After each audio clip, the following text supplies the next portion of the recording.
Forward looking. Lay it off. Touchdown! Patrick! Ariel sets it in. Off of Gressel. Made it to Elliott. Oh! Julian Johnson! A spectacular finish!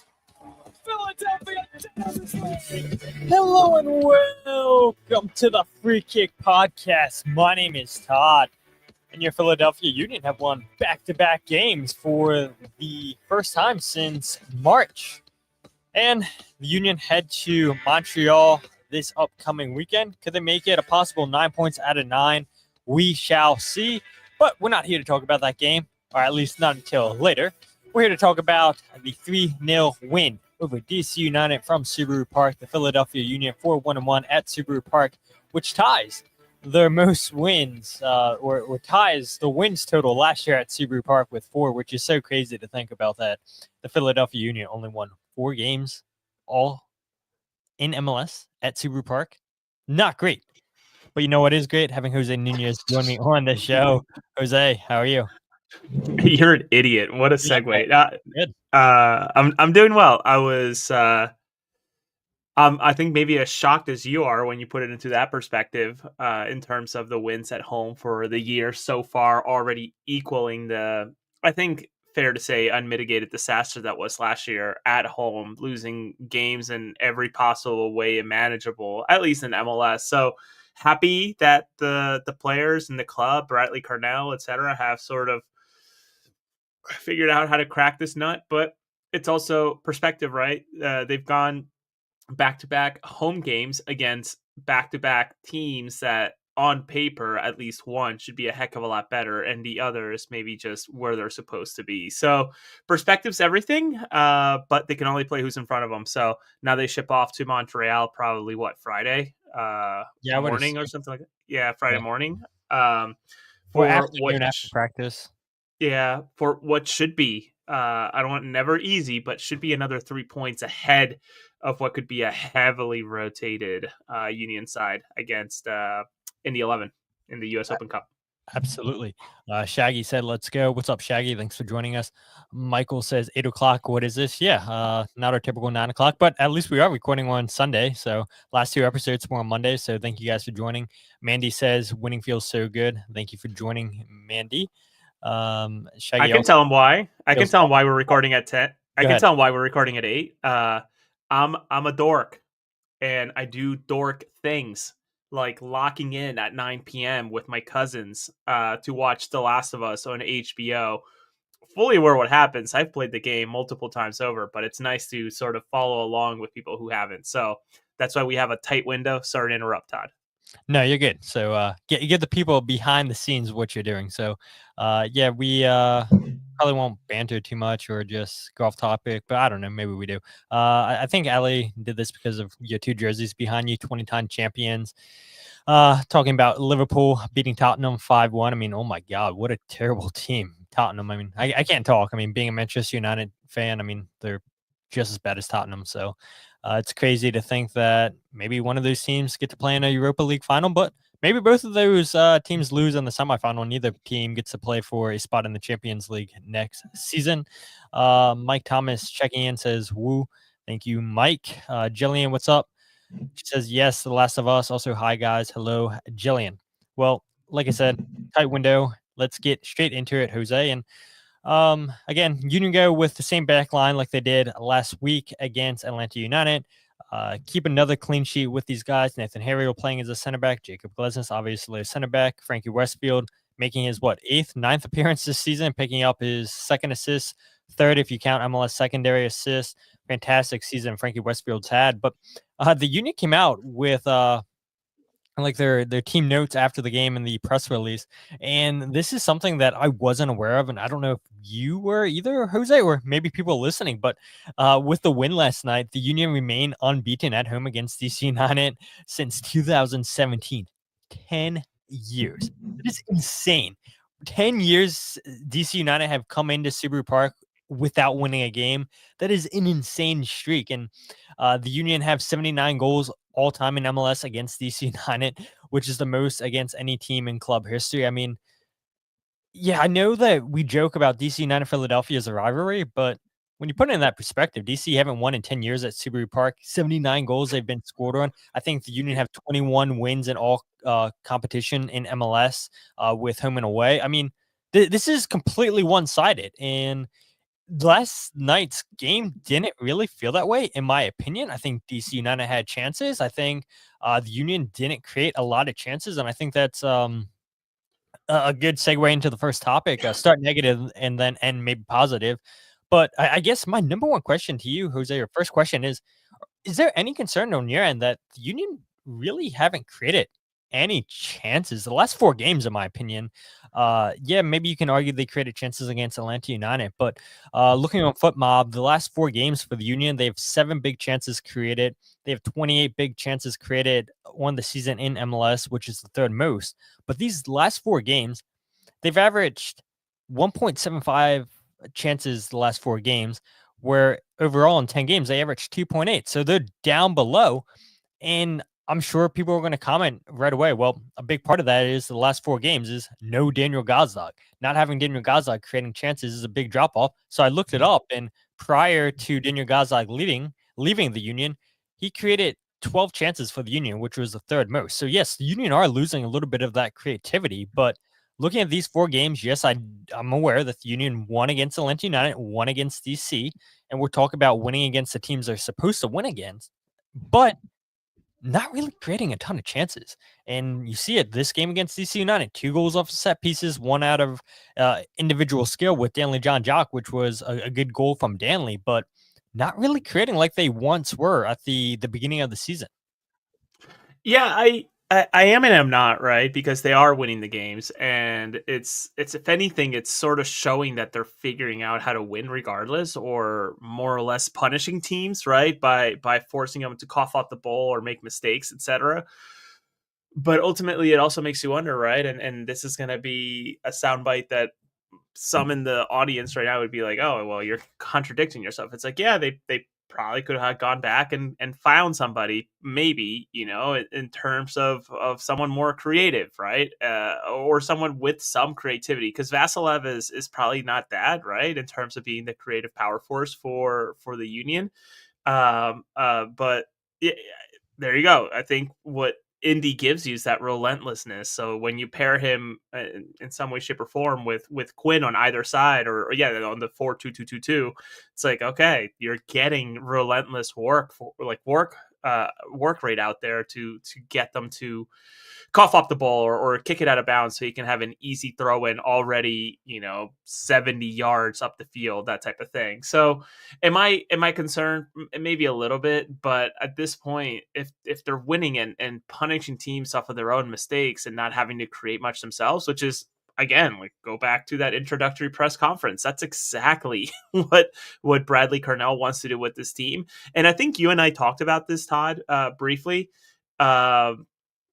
Is that the way that DC United and Philadelphia Union play are really not that different, right? Where it comes down to heaving the ball up, maybe skipping some layers of progression when it comes from, Andre Blake to Nate Harriel playing center back to finding someone in the middle of the field to then finding a striker.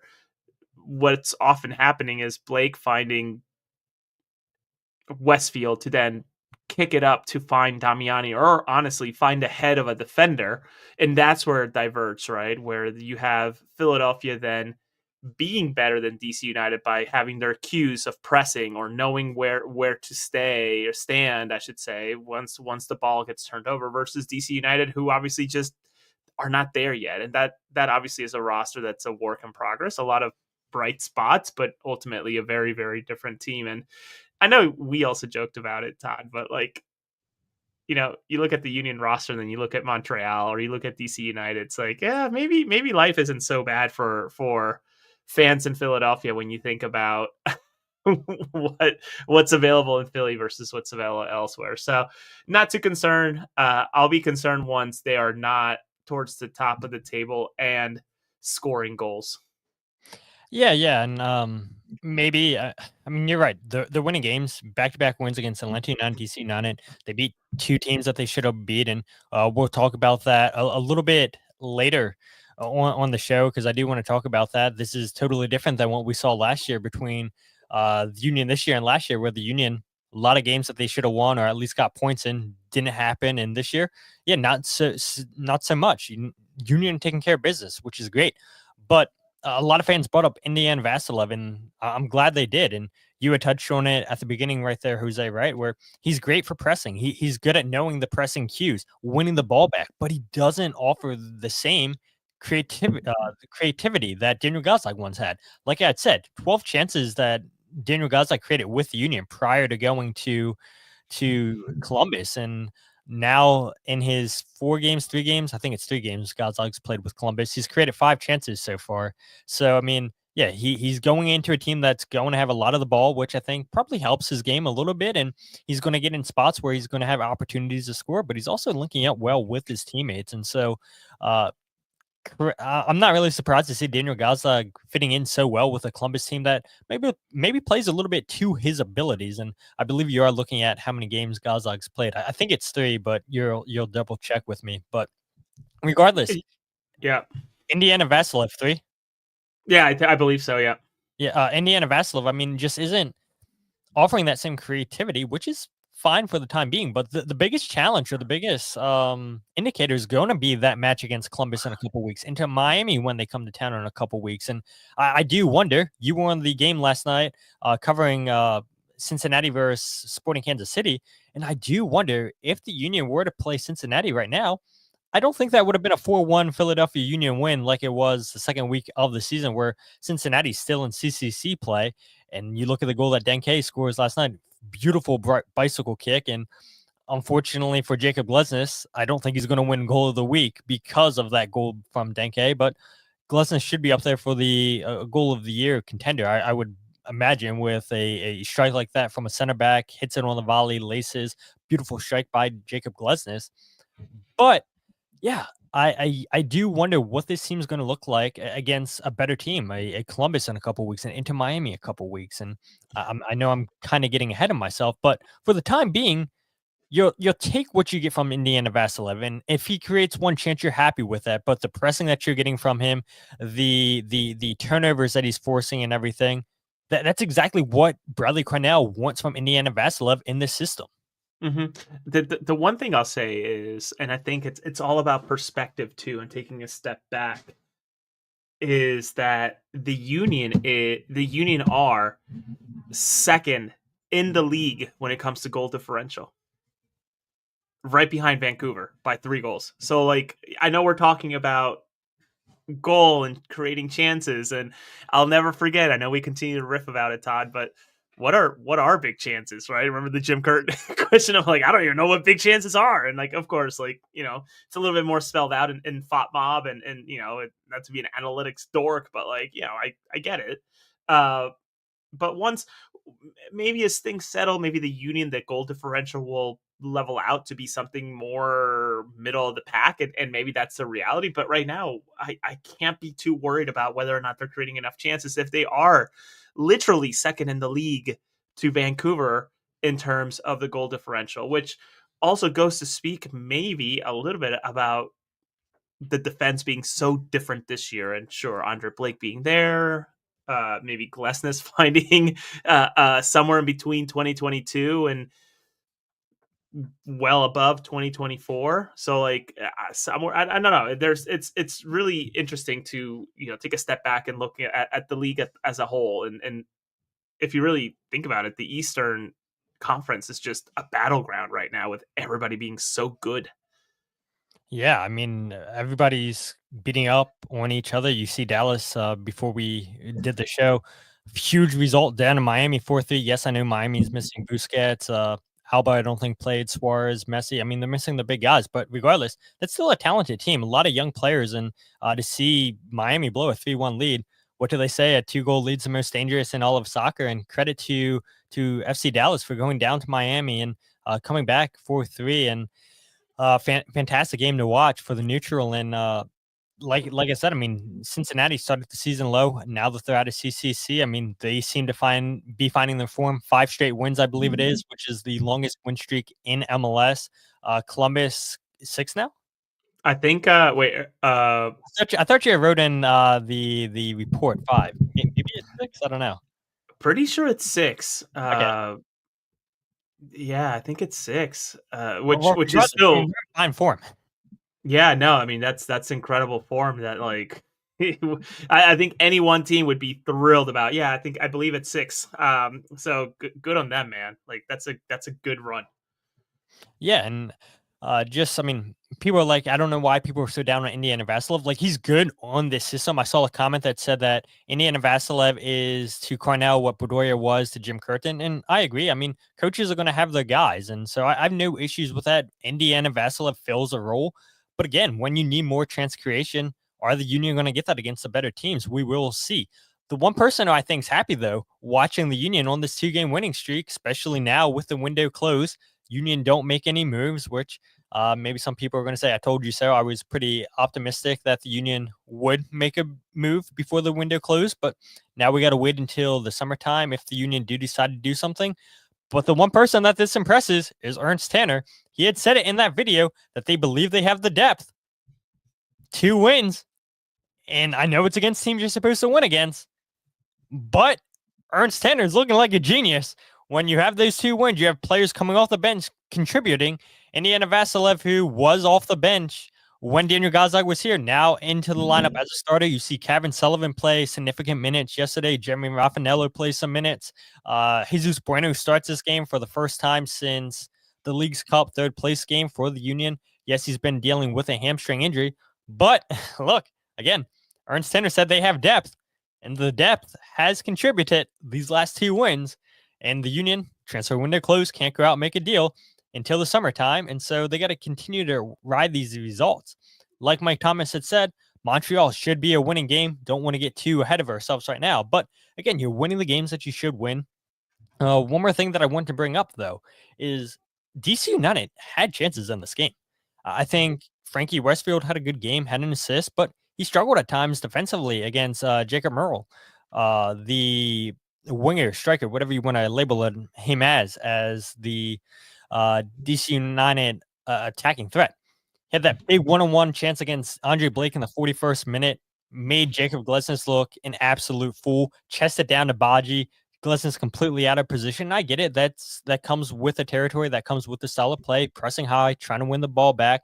But it was so simple for Jacob, though, just the chest down into Baji, and then Baji gives the return pass, and now Jacob's in 1v1 against Andre Blake, and Blake comes up with a really good save. But prior to that, he had a cross into Baji that Baji gets a header to. Andre Blake comes up with a save there, and then he has that acrobatic scissor kick, bicycle kick, whatever you want to call, where he gets in behind Frankie Westfield. And I thought for DC United, he was the danger man. No Christian Benteke this game, no Preglo, who scored against New York Red Bulls, I believe it was last week, right? And Quinn Sullivan beat him out. Beat him out for goal of the week. But yes, the DC United had chances in this game. And to the Union's credit, defensively, Andre Blake comes up with that big save in the 41st minute. You need good goalkeeping. I saw the comment here from Mike a little while ago. He said, where is it? He said something about Andre Blake. You need Andre Blake healthy. Here it is. Andre Blake, please stay healthy. His impact on goal differential can't be overstated. And yeah, we all remember what happened in 2022. And so, yeah, Andre Blake coming out with another clean sheet, back-to-back clean sheets, his 4th clean sheet this season, 80th, I believe now in MLS, which was the 2nd fastest in MLS history at 253 games. And he'll go down as a top 3 greatest goalkeeper ever in MLS. But yes, I mean, beating the teams you're supposed to beat, picking up those points, and the goal differential is going to go a huge way. But all that said, DC United had chances in this game. No, they absolutely did. And, to your point about Ernst, like we mentioned it after the Atlanta win, but man, imagine if that New York City loss would have been a draw or a win, right? And then you have a streak of 3 straight wins or a draw and then 2 wins. You sort of start thinking like, oh, okay, well, maybe this guy was onto something. And, we don't have to wax poetic on the work that the scouting team does and finding these players. Because again, imagine having for everybody watching, being a supporter of Atlanta, they go and spend that type of money to be 12th place with a with a -8 goal differential is just unbelievable. Never mind, I think also Austin's not doing wasn't doing so hot the last couple of games too, with a -3, but somehow find themselves in eighth in terms of like supporter shield race. So yeah, it's to me, yes, you want this team to continue to push, improve. I think it'll happen. I think summer, that window, I think that's when you're actually going to see some departures as well as inbounds. Uh, who?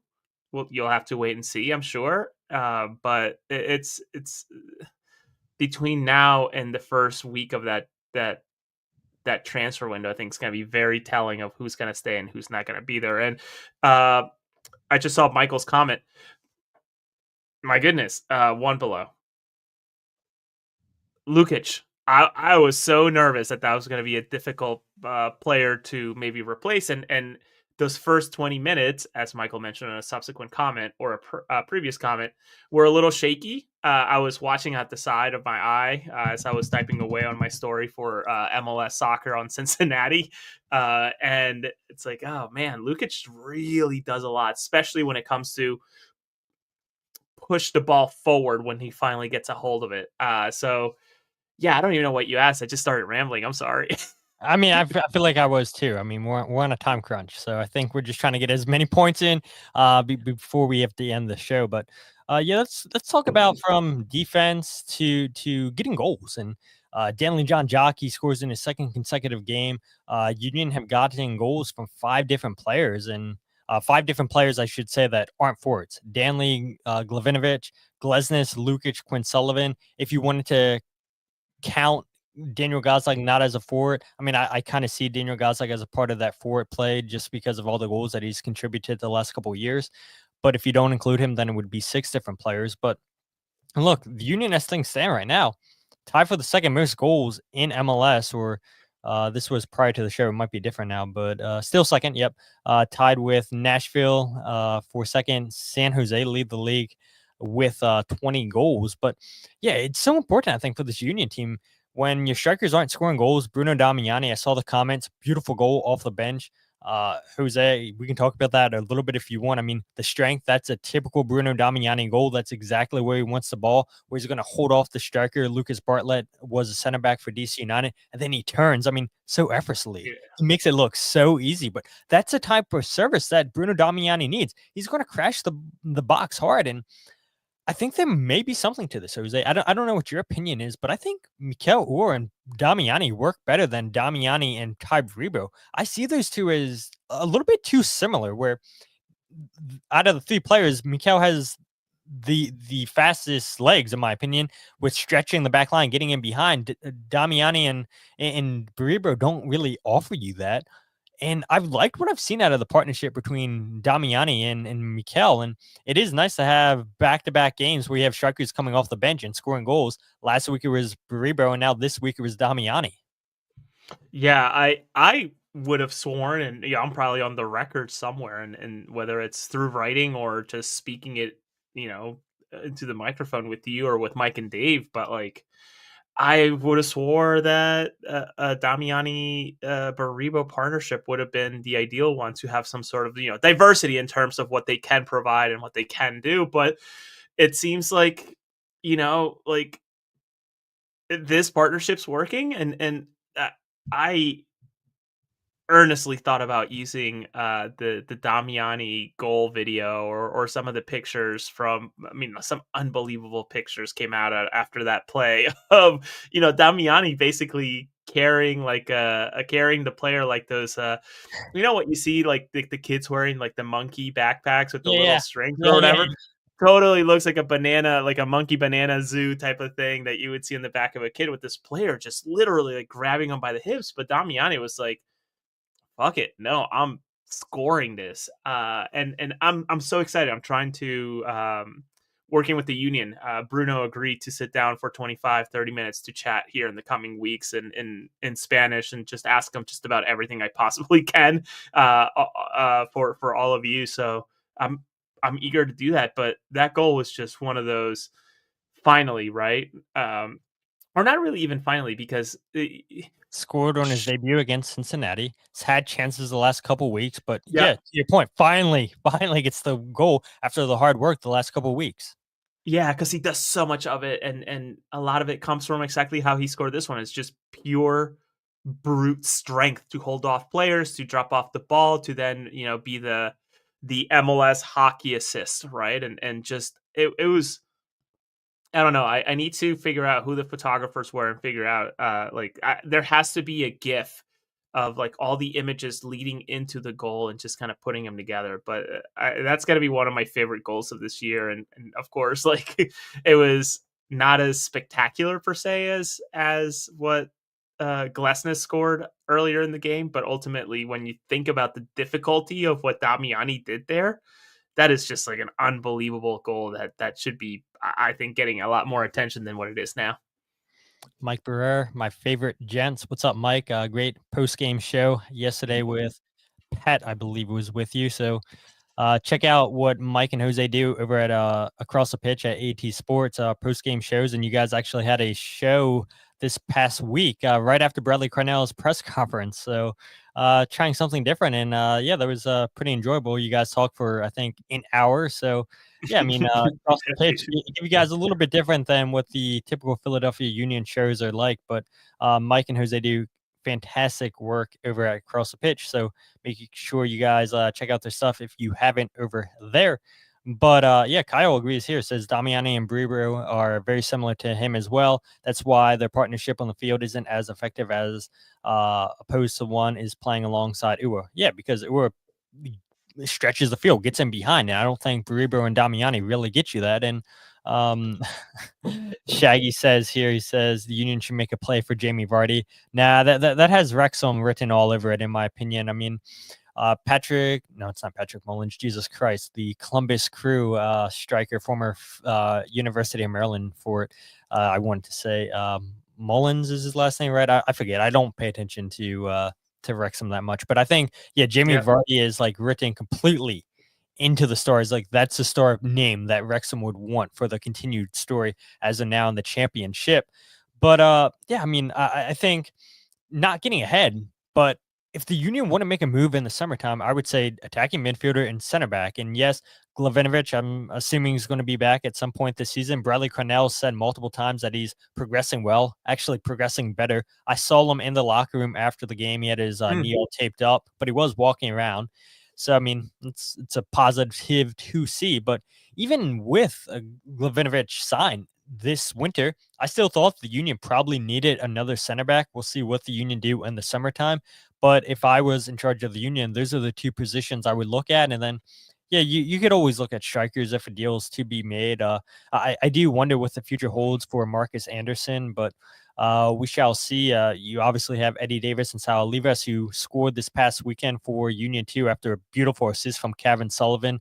I have no clue how Kevin saw that pass into Sal. And to Sal's credit, he stays on side and then he finishes well. So, I mean, credit to Sal for that goal against New York City 2 this past weekend. But getting back to the whole point, the Union are getting goals from players that aren't the forwards. Danley, Glesnes, Lukic, Quinn Sullivan, Daniel Gazdag, if you don't want to include him as a forward. And this is really, really good to see. And Bradley Cornell was asked after the game, okay, well, is Danley now given the green light to shoot from outside the 18-yard box? And this is what Bradley Cornell had to say. Yeah, I mean, part of the philosophy, we want to finish with final place, right? If that's one more pass to the next guy who's got a better position, or if it's brave and sees a gap and from the top of the box to let loose, why not? Yeah, I think we've been rewarded in many ways with the flexibility we have and the freedom that we have on the front line. Yeah, I mean, pretty simple stuff there. Yeah, he has the green light, and why not when you're shooting from distance? And he gets a little bit help there from the post. But yeah, I think Bradley Cornell, and he said it towards there at the end, that It's all about the philosophy, right? It's what the forwards are doing, opening up space and everything. That's creating spaces for Jovan Lukic, who loves to shoot from outside the 18. I think Jose Martinez, if he was still with the Union, would love the way that the Union are playing, just with the amount of space that the two attacking midfielders are creating, that the forwards are creating. That's opening up a lot of space there for Danley and Jovan Lukic to take shots outside the 18. And to the Union's credit, they're getting goals from those guys. 2 goals for Lukic now, 2 goals for Danley. You have Quinn Sullivan, who scored his first goal last week. And the Union have got 7 goals last year that weren't from forwards. 8 if you want to include Daniel Gazdag.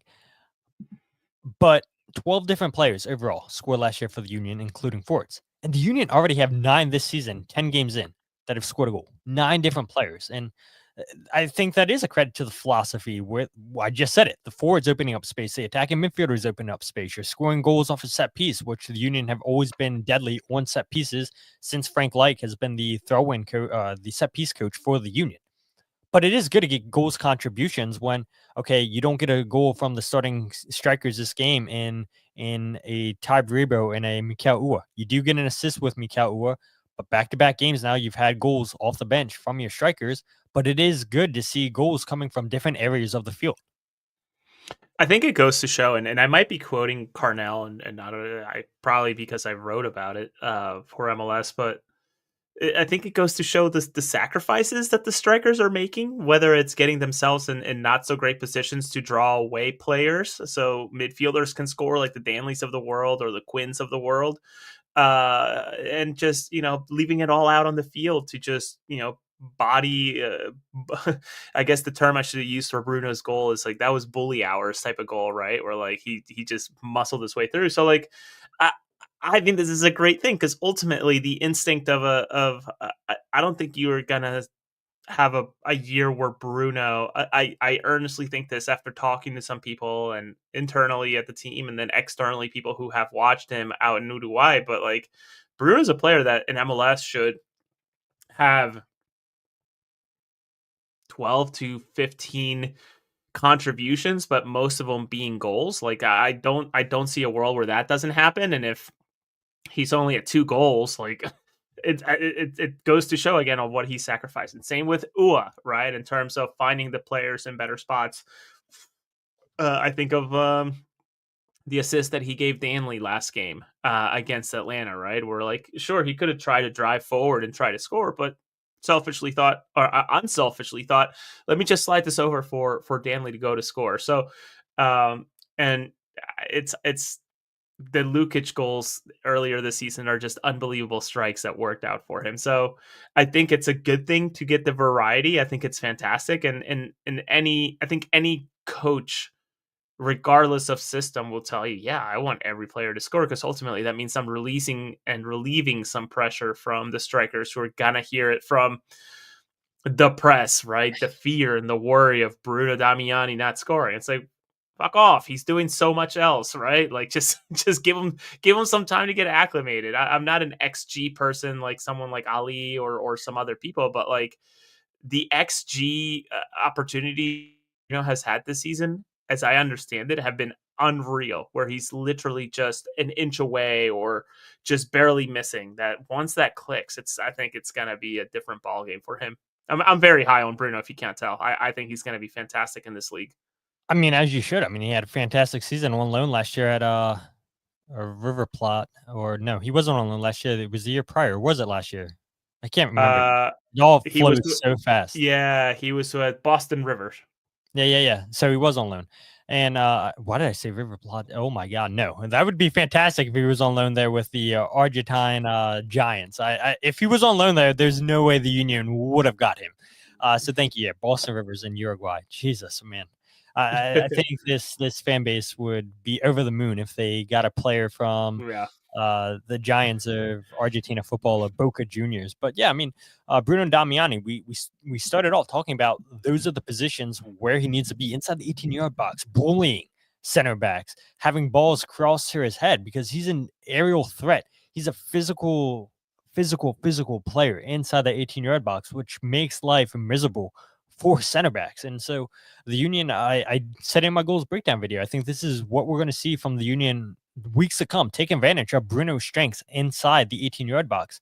And when he's not inside the 18-yard box, he's dropping deep, collecting with his teammates, holding up the ball so well for his teammates to run onto. So yeah, I mean, it was good to see Bruno Damiani finally get on the score sheet for the Union, score his second goal of the season. And again, just seeing goals from other areas of the field. Again, fantastic goal from Jakob Glesnes. A little bit of help from the post with Danley Jean Jacques. But look, 2 set-piece goals, a moment of brilliance from Danley Jean Jacques. It's enough to punish DC United, a DC United team, like you said, Jose's in a rebuild. And let's not forget, too, Matthias Klitsch, who's technically a DP player for DC United, even though he's with Atlanta, because DC United are having to pay him as a DP, even though he's no longer with DC United. So, I mean, that's a franchise that's completely rebuilding. They have some pieces that look to be promising, but yeah, when Wayne Rooney was the manager there, and let's face it, was essentially the GM too, bringing in players that he wanted.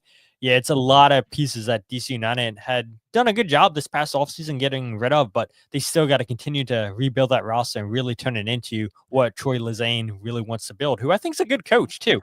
Did well with New York Red Bulls last year. A little bit surprised he didn't get the interim coaching job, but glad to see DC United take advantage of a smart hire, in my opinion.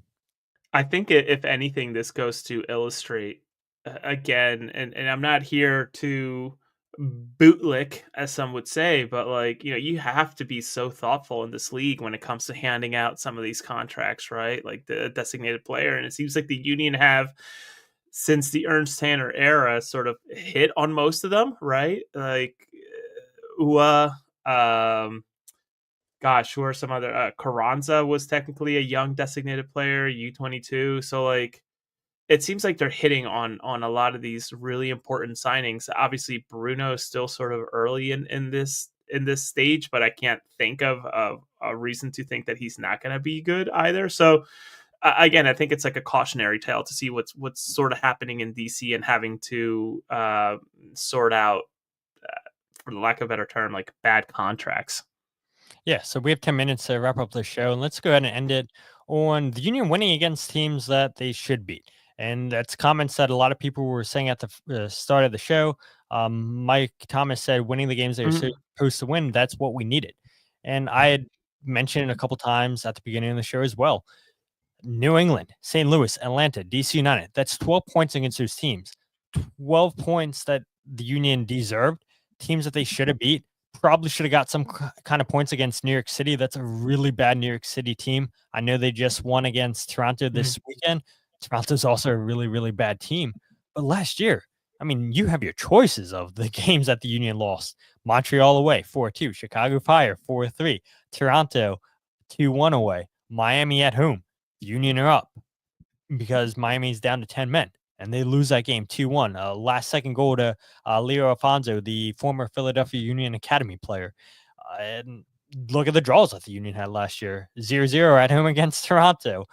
They had the 2-2 draw against Montreal after, I believe, Jack Elliott got a red card in that game. I mean, so many games last year where the Union should have got points. They should have got wins.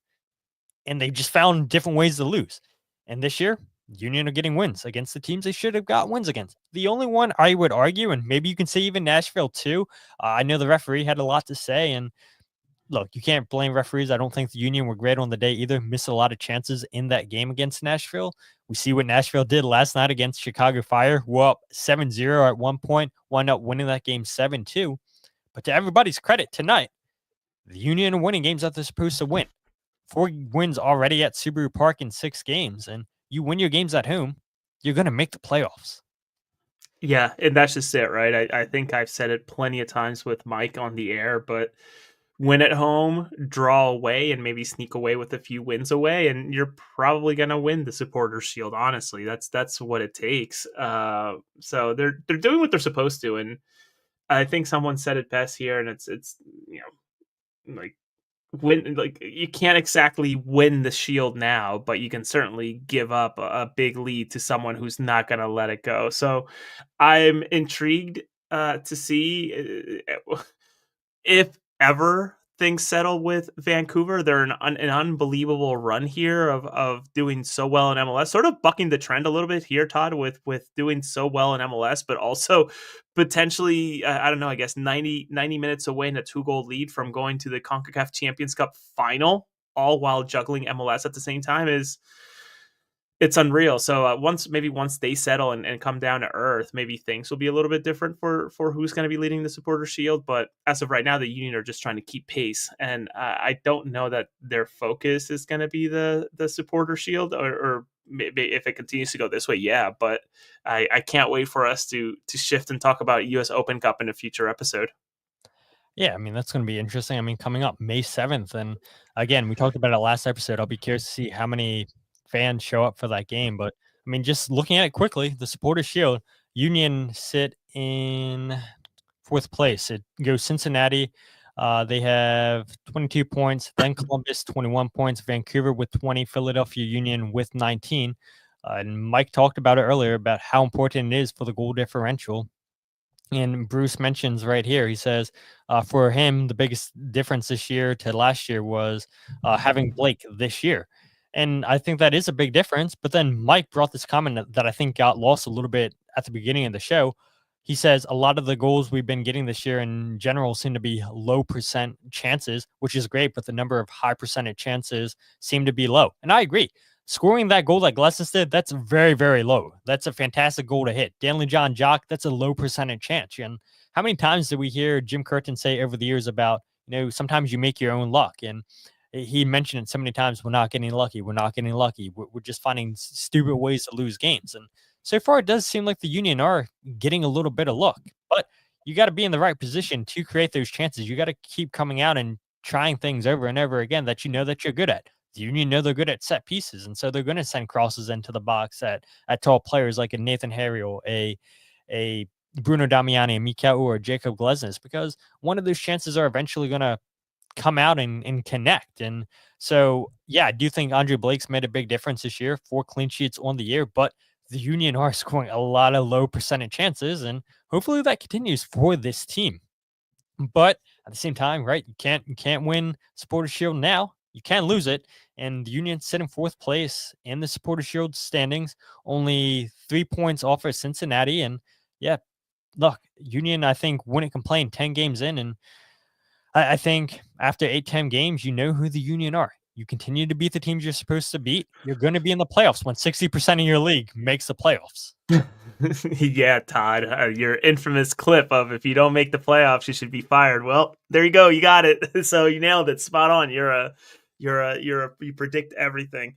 Yeah, I as I think more and more about it really was a tale of just unbelievable ways that the Union lost, and God, like that Miami loss with the last minute run by that former academy kid whose name I'm already forgetting. Just yeah, it seems like Carnell has this team humming right now. It seems like the players have really bought in. At least everything I've heard, the players have absolutely bought into the system, into the idea that it's hard to argue with what they're doing right now. It's just, can they? And I assume they can. Can they make the right decisions when it comes to where they stand closer to the summer, leading into the fall, into the playoffs, right? And are they going to be a buying team? Are they going to be a selling team? Per se, every team's a selling team unless you're a big club with a lot of money. That's just a fact. It's just what do they actually want to do? How much more reshaping of this squad do they want to do? Come when does it open? July something or August? Yeah, July. I don't have Yeah, that in front of me. that's But okay. Yeah, once that window's open, it's also interesting. It'll be really interesting to see in between now and then. And I sort of mentioned it earlier as we're getting ready to wrap up, but who outside of the league will be interested in players that are currently within this squad. And that doesn't necessarily mean offers. Interest does not equal offers, but I would be very shocked if there's not some strong interest on someone like Quinn there is already interest. I know that for a fact. I know there were reports going around, and the interest is real. Obviously, I don't report on rumors or speculation, but that one is legit. So do what you will with it. But that doesn't mean that an offer came through or anything. Not that I'm aware. I But mean, it'll Jim be Crystal really said the same thing last year too, where there would be all these reports for players that there is interest, but if there's no offer, then there's no offer. So right. everybody can be interested in players, but if there is no official offer, then the interest means nothing.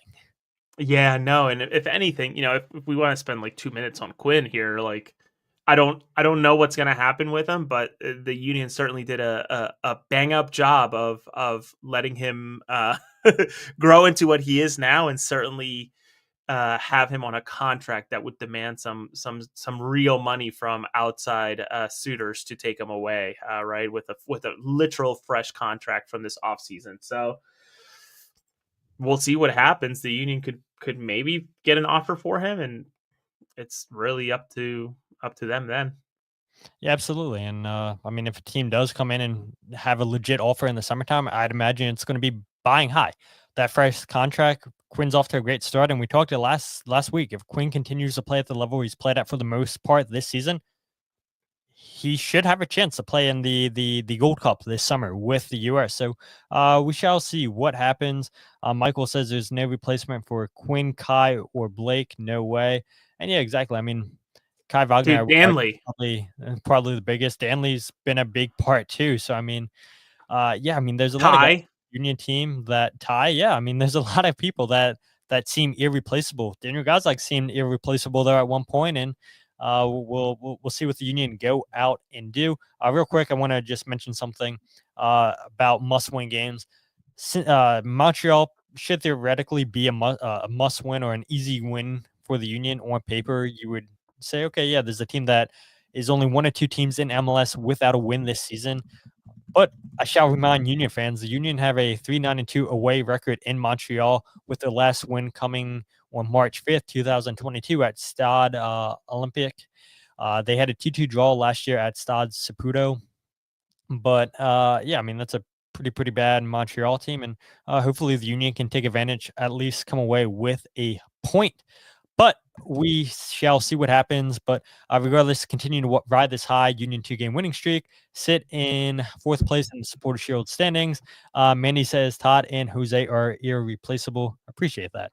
But I think some people would say that's not so much the case, because John says everyone is replaceable. Yeah, we are Thanks, replaceable. John.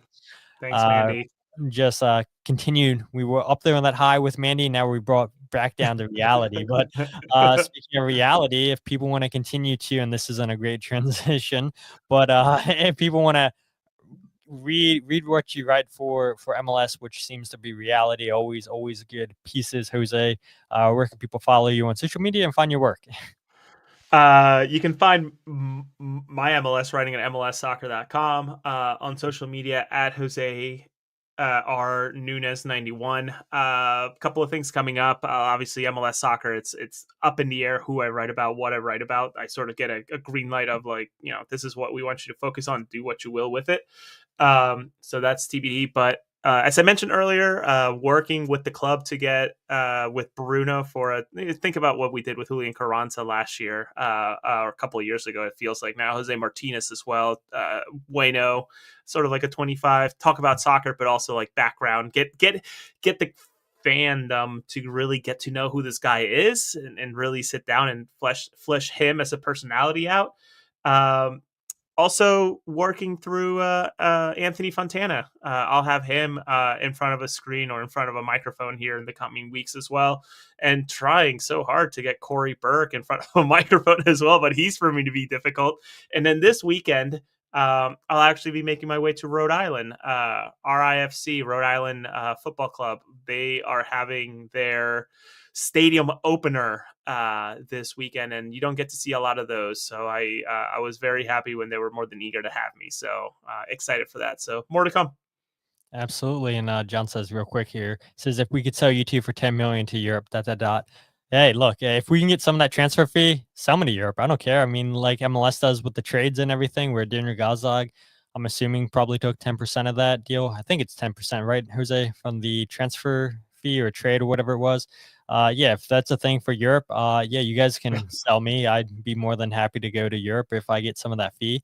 But if you guys aren't following the podcast on Twitter, Instagram, or Facebook, follow at Free Kick Pod, wherever you get your podcast of The Free Kick. Check out the YouTube channel live every single podcast, youtube.com/Free Kick Pod. Goals breakdown video from this DC United game is live now. So after you guys get done with this video, make sure you go ahead and check out the goals breakdown video. 3 goals, 5 saves from Andre Blake, 1 chance created towards the end of the game. So not a long video because there wasn't a lot that happened in this game. Like you guys saw, we did this episode under an hour, which isn't typical for us too, but we got it done. And if you guys want to check out my writing, the podcast, and goals breakdown all in one place, thefreekick.substack.com. But yeah, looking forward to this upcoming week. Nice to have off again Thursday and Friday. So we'll see if I get up to union practice one of these days. If not, then I'll probably be on the water fishing because it's always a good time to, take my mind off of life. But until then, my name is Todd, and this is the Free Kick Podcast.